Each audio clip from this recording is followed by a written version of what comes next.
Donc je m'appelle Gabriel Buret et j'ai fait un film sur mes parents, un documentaire qui s'appelle Ma vie me manque. Voilà. Alors justement, en premier lieu, je me demandais un peu comment tu avais convaincu tes parents ou qu'est-ce que tu avais dit à tes parents pour organiser ce tournage. En fait, j'étais vraiment obsédé par l'idée de filmer mes parents, mais je ne savais pas trop pourquoi ni comment. Enfin, et surtout, je ne savais pas trop comment faire ce film, enfin comment démarrer. Et, et en fait, je leur ai tout de suite dit que je voulais les filmer et que je ne savais pas comment ni pourquoi, mais tout de suite, ils l'ont pris très bien et ils étaient même assez excités par l'idée, quoi. Mhm. Et c'est vrai que j'avais peur en plus de leur demander, enfin, qu'ils me refusent ou qui me posent trop de questions ou qui ne comprennent pas. Et en fait, finalement, pas du tout. Tout de suite, ils ont adhéré à fond à l'idée. Et pourtant, très vite, tu tisses une sorte de lien entre l'intime et une forme de mystère, mais qui serait un mystère, je pense que c'est à force du film, qui pourrait ne pas avoir de centre, quoi. Un mystère qui n'aurait pas de centre? Ouais, qui n'aurait pas de centre de gravité, ce qui fait que le film deviendrait un peu de plus en plus inquiétant au fur et à mesure qu'il se déroule. Ouais. Et est-ce que tu pourrais nous parler de l'inquiétude qu'il y a dans ce rapport intime, Je pense que cette maison. s'il y a cette inquiétude qui est si forte, enfin que les gens voient, j'imagine c'est parce que moi j'ai vraiment travaillé sur ma propre inquiétude en fait. Et moi je suis complètement angoissé par le vide, ce qui est plutôt banal en fait finalement, mais c'est vrai que c'est quelque chose qui me fait très peur. Et je crois que je le voyais aussi, je voyais cette angoisse qui était aussi présente chez mes parents. Et du coup, oui, tout le film, l'objectif était d'essayer de rendre présent cette angoisse. Voilà, après, je ne sais pas exactement comment je suis arrivé à ça. J'ai travaillé avec beaucoup d'images, de photographie notamment. Donc voilà, je travaille avec Lorcadi Corsia, Grégory Crewdson, et voilà. Je ne sais pas si j'ai répondu en fait à la question. Mais... Si, plutôt. Et du coup, comment toi tu envisageais ta propre mise en scène en fait dans le film?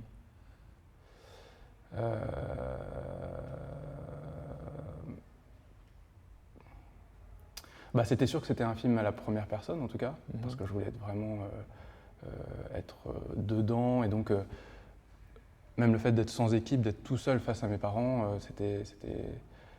il fallait que je sois présent, quoi. Il fallait que je sois là. C'est pour ça aussi d'ailleurs que je me suis montré au début du film. On me voit, enfin, et c'était un peu une évidence. Je pense que ça participe aussi un peu d'un film de genre, un peu classique, du film que les gens font sur leur famille ou sur une intimité quelconque. Enfin, il y a un truc de... Alain Cavalier m'obsédait pas mal à l'époque. Et du coup, moi, c'était un peu une évidence que j'allais prendre la caméra et que j'allais dire « je » et que j'allais... Et puis, je crois aussi que j'avais très simplement aussi envie de dire à mes parents je peux faire du cinéma et donc je vais être là, je vais être présent et avec la caméra et voilà. Et du coup, j'ai l'impression que ça crée une sorte de, ça fait un peu gros mot, mais de défi existentiel en fait, très vite. Ouais.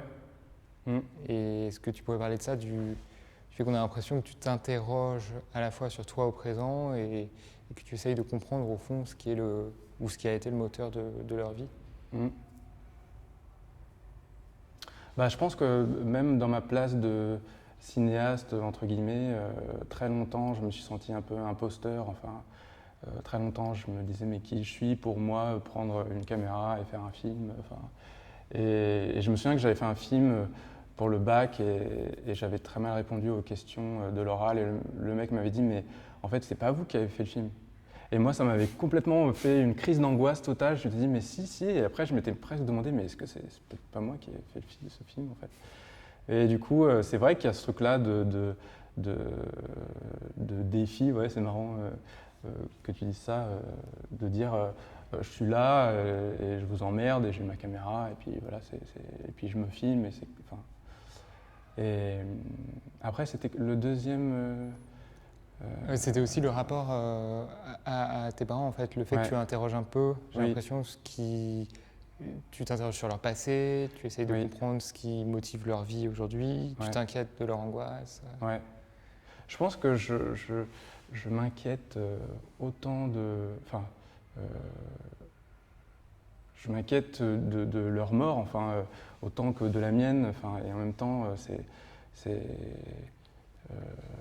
j'ai l'impression aussi de ressentir ce truc qui pourrait être libératoire, de dire bon bah quand mes parents vont mourir, je vais peut-être exister. Enfin, le truc un peu classique de tuer ses parents.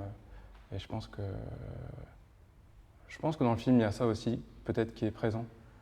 Je sais que la séquence de la fumée, ça a choqué des gens. Des gens ont pensé que je voulais tuer mes parents et brûler la maison. Mais ils avaient raison en fait, c'était ça. Et c'est vrai que je sais que mon obsession de ce film est partie de moi me dire qu'est-ce que je ferai dans cette maison quand mes parents vont mourir et que je vais la récupérer. Et du coup, je me disais, mais pourquoi j'arrête pas de penser à ça et qu'est-ce qui se joue là-dessous,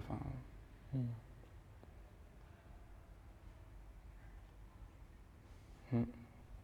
Ok, c'est bon pour moi. Merci beaucoup. Bah, merci.